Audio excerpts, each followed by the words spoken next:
আমাৰ ৰাইজক আমাক ধন্যবাদ জ্ঞাপন কৰিছোঁ। আৰু আপোনালোকে দেখা পাইছে যে আমাৰ এই পবিত্ৰ শিৱদৌলৰ সন্মুখত আমাৰ বহুত জাবৰ এনেই মানুহবোৰ বাহিৰত পেলাই থৈছে। ডাষ্টবিন থাকিলেও তেওঁলোকে ডাষ্টবিনত পেলোৱা নাই।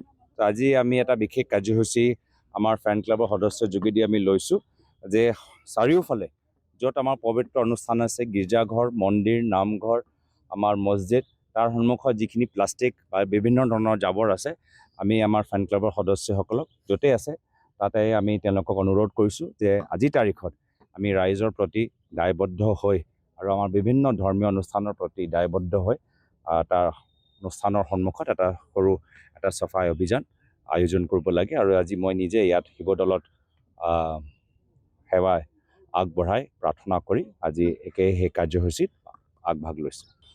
আজি পবিত্ৰ শিৱদৌলৰ প্ৰাংগণত আহি এটাই আমি প্ৰণ লৈছোঁ যে ৰাইজৰ প্ৰতি আমি সদায় এজন সেৱক হিচাপে আমি কাম কৰি যাম আৰু সেৱা এটা মনোভাৱ লৈ আমি ৰাইজৰ মাজত থাকিবলৈ বিচাৰোঁ। ৰাইজক আমি সেৱা কৰিবলৈ বিচাৰোঁ আৰু সেৱা কৰিবলৈ ৰাইজে আমাক পৰামৰ্শ দিয়ক, তাকত দিয়ক, শক্তি দিয়ক, আশীৰ্বাদ প্ৰদান কৰক।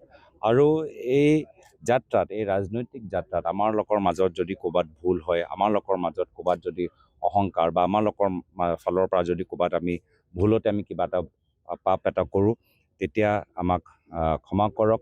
সেই পাপবোৰ, সেই ধৰণৰ বেয়া আমাৰ গুণবোৰ আমাৰ পৰা আঁতৰত ৰাখক, সেয়াই মই কামনা কৰিছোঁ।